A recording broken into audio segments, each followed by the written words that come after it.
Assalamualaikum warahmatullahi wabarakatuh. Alhamdulillahilladzi hadana lihada wa ma kunna linahtadiya laula an hadanallah. Subhanaka la ilma lana illa ma 'allamtana innaka antal alimul hakim. Rabbi israh li sadri wa yassir li amri wahlul 'uqdatam min lisani yafqahu qawli, amma ba'd. Yang sama-sama kita hormati dan yang sama-sama kita cintai serta sama-sama kita muliakan para habaib, anak cucu baginda Nabi besar Muhammad sallallahu alaihi wasallam, yang mana dengan keberadaan mereka di muka bumi ini,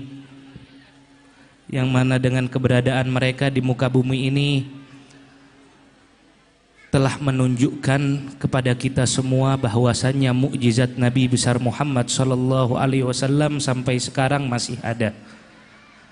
Dengan keberadaan mereka, para ahlul bait Nabi Muhammad sallallahu alaihi wasallam, anak cucunya, maka akan mudah bagi kita untuk mendapatkan kecintaan Nabi Muhammad sallallahu alaihi wasallam.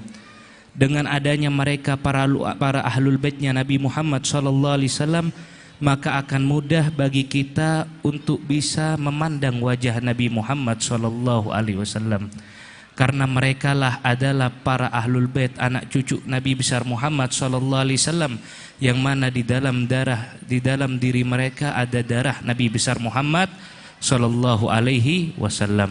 Masya Allah, banyak para habaib yang datang pada malam yang penuh dengan kemuliaan ini, khususnya Al-Habib Hadi Baharun, Habib Khudef, Habib Husin dan Habib Husin Baharun, serta habaib yang lainnya yang tidak bisa kami sebutkan namanya satu persatu tanpa mengurangi rasa hormat dan takdim kami kepada mereka semua.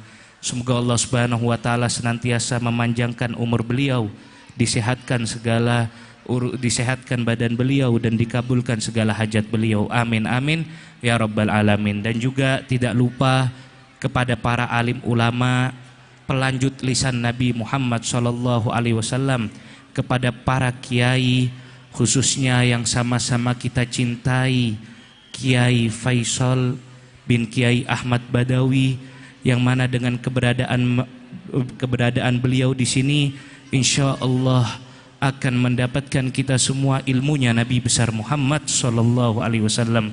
Dan insya Allah dengan adanya beliau di majelis kita ini, insya Allah majelis kita dihujani rahmatnya Allah Subhanahu wa ta'ala, yang mana mereka ataupun para kiai adalah pewaris para nabi, karena dikatakan al-ulama warasatul anbiya.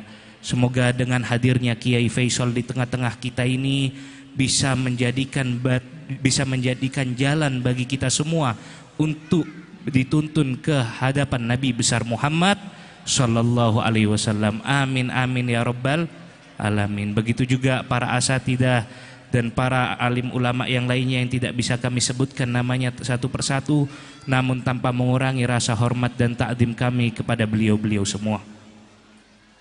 Ma'asyiral hadirin wal hadirat yang dimuliakan oleh Allah Subhanahu wa taala. Alhamdulillah, kita semua diberikan oleh Allah Subhanahu wa taala nikmat-nikmatnya, khususnya nikmat iman dan nikmat Islam, sehingga kita semua bisa berdatangan di tempat yang mulia ini, di acara yang mulia ini, yang insya Allah acara ini diridhoi oleh Allah Subhanahu wa ta'ala. Apalagi acara ini kita adakan di balai desa.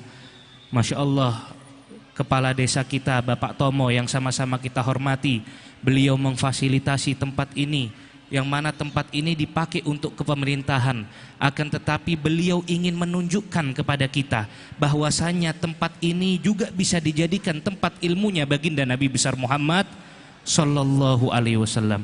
Bukan hanya di masjid-masjid, bukan hanya di majelis taklim, bukan hanya di musalla-musalla, akan tetapi Masya Allah kepala desa kita memfasilitasi kita untuk mengibarkan maulidnya Nabi Muhammad sallallahu alaihi wasallam, majelisnya Nabi Muhammad sallallahu alaihi wasallam di balai desa. Ini adalah contoh bagi kita bahwasannya ilmunya Nabi Muhammad sallallahu alaihi wasallam akan abadi Semua yang berkaitan di dunia ini itu semua akan sirna, tidak akan kita bawa di akhirat. Akan tetapi ilmunya Nabi besar Muhammad SAW akan kita bawa sampai kapanpun, sampai nanti kita berada di kuburan kita, sampai nanti kita berada di padang mahsyar, sampai kita nanti berada di akhirat. Maka daripada itu saya berterima kasih banyak kepada Bapak Tomo yang sudah memfasilitasi tempat kepemerintahan ini, balai desa, untuk majelisnya Nabi Muhammad SAW. Semoga ini dicontoh ataupun diikuti oleh mereka para pemerintah yang ada di luar sana. Amin amin ya rabbal alamin. Ma'asyiral hadirin wal hadirat yang dimuliakan oleh Allah Subhanahu wa taala. Alhamdulillah kita akan membahas tentang menjalin hubungan tali silaturahmi. Karena hubungan menjalin tali silaturahmi adalah amalan yang dianjurkan oleh baginda Nabi besar Muhammad sallallahu alaihi wasallam. Karena dengan adanya tali silaturahmi kita akan berbuat baik kepada saudara kita.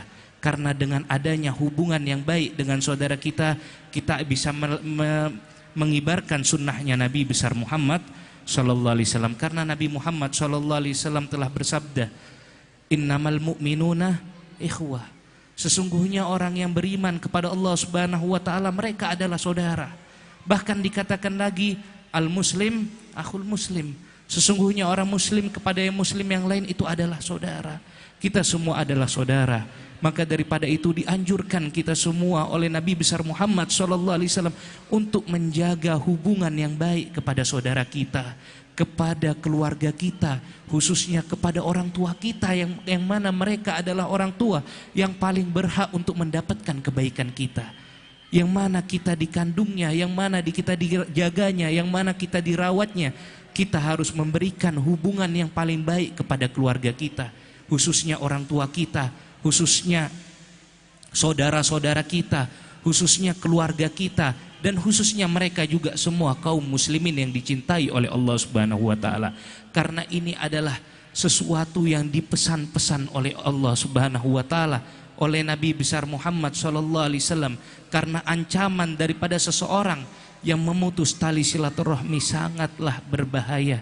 Karena dikatakan oleh Nabi Muhammad sallallahu alaihi wasallam di dalam sebuah hadisnya, "Innar rahmah la tanzilu ala qaumin fihi qati'ur rahim."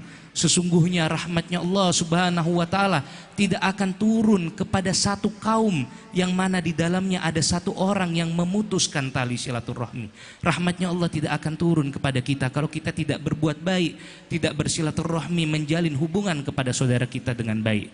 Maka daripada itu, ini adalah keadaan yang sangat penting bagi kita, keselamatan yang sangat luar biasa kepada kita semua, yang insya Allah akan menghampiri kita semua berkat kita berbuat baik kepada saudara kita, berkat kita memenuhi hajat saudara kita, berkat kita berperilaku baik kepada saudara kita, sehingga kita semua dicintai oleh Allah, dicintai oleh Nabi besar Muhammad sallallahu alaihi wasallam. Karena Nabi Muhammad sallallahu alaihi wasallam bersabda di dalam sebuah hadisnya, man qada li akhihi muslim hajatan fid dunya qadallahu lahu sab'ina hajatan min hawaijil akhirah adnaha al maghfirah. Barang siapa yang memenuhi hajat daripada saudaranya di dunia, maka Allah Subhanahu wa taala akan memenuhi 70 kali lipat hajatnya nanti di akhirat. Dan paling ringan daripada hajat yang dikabulkan oleh Allah Subhanahu wa taala di dunia ini apa? Al-maghfirah, yaitu ampunan. Kabulkan apa yang dia inginkan, itu lebih mulia dan lebih afdal daripada iktikaf, beribadah selama 10 tahun. Tali silaturahmi, pentingnya kita berhubungan yang baik, pentingnya kita bersikap ataupun berhubungan dengan keluarga kita, saudara kita dengan yang baik. Jangan justru sebaliknya, kita menjauhkan mereka, kita memusuhi mereka, kita tidak tegur sapa mereka, kita bersaing dengan mereka. Jangan, karena kita semua adalah umatnya Nabi Muhammad. Umatnya Nabi Muhammad SAW diwariskan dengan kebaikan, diwariskan dengan kebijaksanaan. Maka daripada itu penting sekali menghubung tali silaturahmi dengan kebaikan, jangan malah sebaliknya dengan keburukan. Karena Nabi Muhammad SAW bersabda di dalam sebuah hadisnya, la yahillu li muslim an yahjura akhahu fawqa salas, faman hajara akhahu fawqa salas famata dakhalan nar. Barang siapa yang tidak halal, tidak dihalalkan bagi seorang muslim itu tidak tegur sapa kepada saudaranya itu lebih daripada 3 hari.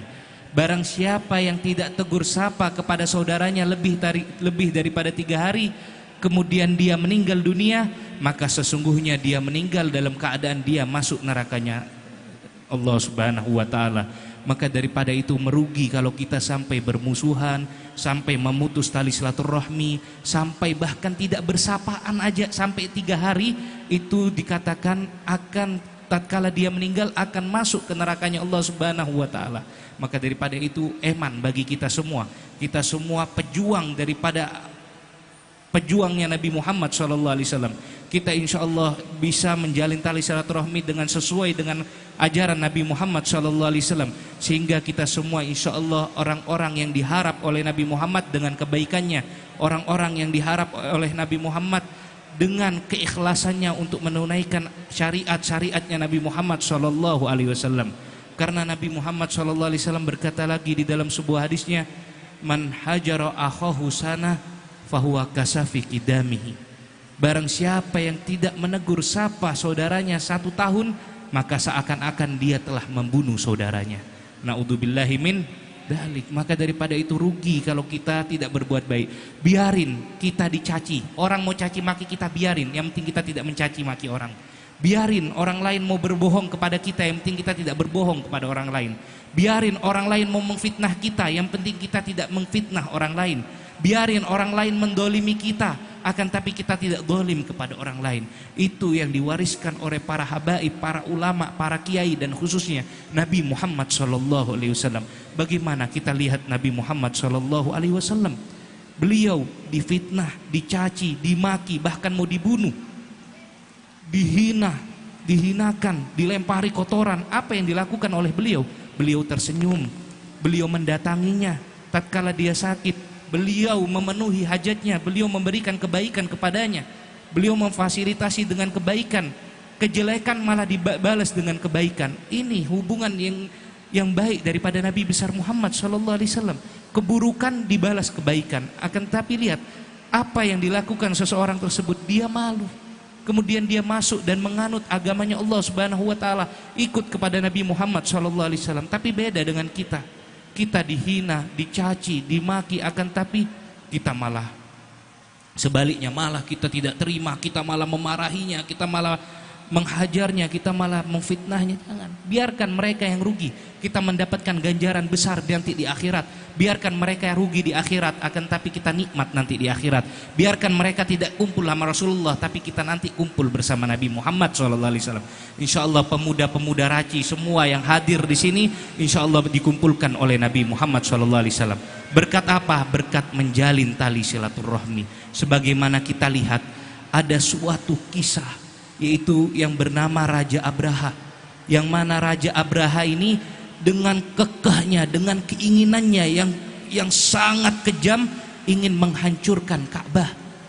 Dia dengan kroni-kroninya dan pengikut-pengikutnya, dia ingin menghancurkan Ka'bah, hanya ingin dan terlintas. Akan tetapi sebelum dia menghancurkan Ka'bah, Allah Subhanahu wa ta'ala mengirim burung ababil dan bebatuan-bebatuan yang ada di neraka untuk menghancurkan Raja Abraha dan kroni-kroninya. Karena apa? Karena ingin menghancurkan Ka'bah. Bagaimana dengan seseorang yang memutus tali silaturahmi, yang mana dikatakan memutus tali silaturahmi itu lebih parah dan dosanya daripada menghancurkan Ka'bah 70 kali. Sebagaimana yang dikatakan, man kassara khatirul mu'min asaddu min hadmil Ka'bah sab'ina marrah. Barang siapa yang melukai hatinya saudaranya sesama mukmin, maka itu lebih dahsyat dosanya daripada menghancurkan Ka'bah sebanyak 70 kali. Maka daripada itu, ini yang kadang-kadang kita tidak pernah pikirkan, ini yang kadang-kadang kita tidak pernah renungkan, ini yang kadang-kadang kita tidak pernah pikirkan. Kadang-kadang bukan sama temannya sendiri, sama orang tuanya sendiri memutus tali silaturahmi, sama orang tuanya sendiri memutus tali silaturahmi, sama saudaranya sendiri memutus tali silaturahmi, sama Andre Tauladannya sendiri, temannya sendiri memutus tali silaturahmi. Bagaimana kita bisa dikumpulkan nanti di akhirat sama Nabi Muhammad?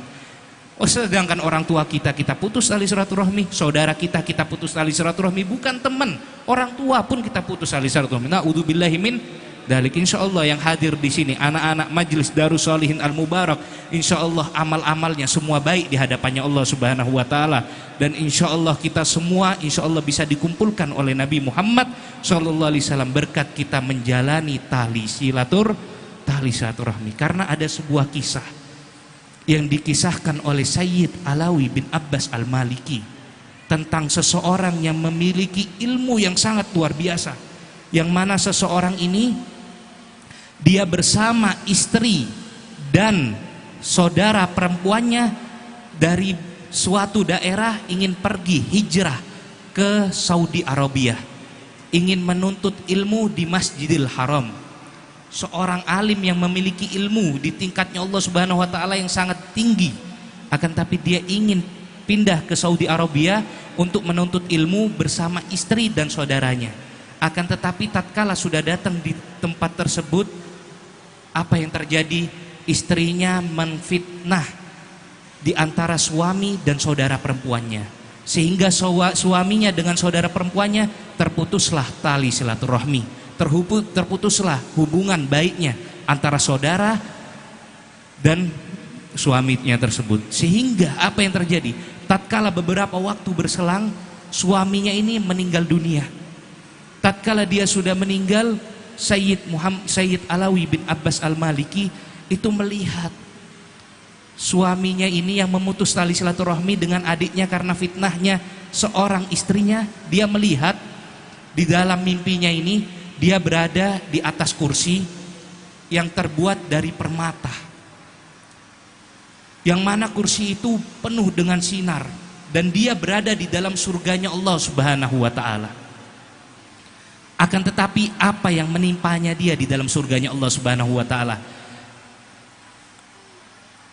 Didatangkan di dalam surganya Allah Subhanahu wa taala sebuah burung, yang mana burung ini mematoki wajahnya dengan paruhnya, sehingga yang mana awalnya kenikmatan sinar dan permata dirubah oleh Allah Subhanahu wa taala menjadi kegelapan.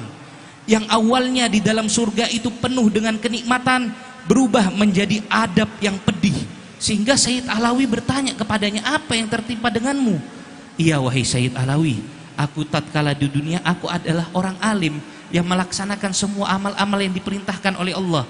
Akan tetapi sayangnya aku telah memutus tali silaturahmi dengan saudaraku karena fitnahnya istriku. Lalu kalau engkau terbangun dari tidurmu, tolong salamkan salamku kepada adikku untuk memaafkan diriku agar aku bisa mendapatkan tempat ataupun surganya Allah Subhanahu wa taala.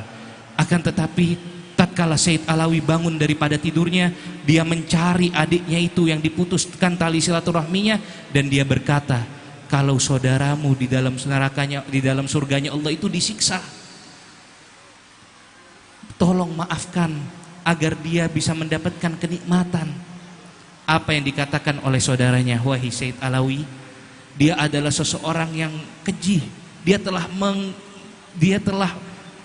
merusak hubungan di antara saudara, antara aku dan dia, karena dia telah mendengari istrinya, fitnahnya istrinya, lalu terputus hubungan baikku dengannya, sehingga aku tidak menjadi saudaranya lagi. Aku diusir dari rumahnya Sayyid Alawi. Sungguh aku tidak mau memaafkannya. Dicoba dirayu oleh Sayyid Alawi sehingga hari demi hari, waktu demi waktu, sehingga dia mau memaafkannya. Tatkala Sayyid Alawi tidur di tempat tidurnya, malam hari Sayyid Alawi bermimpi, lalu burung itu sudah tidak ada. Burung yang mana mematokinya sudah tidak ada lagi, yang mana kegelapan sudah berubah menjadi terang benerang, yang mana keadaban itu sudah berubah menjadi kenikmatan, dan dia berada di dalam surganya Allah Subhanahu wa taala dengan kenikmatan demi kenikmatan yang bertubi-tubi. Karena awalnya dia seorang alim yang memiliki ilmu yang banyak, akan tetapi itu bukan menjadi pegangan ataupun kepastian bagi kita untuk masuk ke surganya Allah Subhanahu wa taala. Akan tapi kalau kita sampai memutus tali silaturahmi, kita akan dijauhkan daripada rahmatnya Allah. Padahal ini adalah orang alim yang memiliki ilmunya Allah, yang memiliki kedudukan di sisinya Allah dengan ilmu agamanya yang begitu luas, akan tetapi dia telah memutus hubungan kepada adiknya, Allah Subhanahu wa taala berikan dia adab.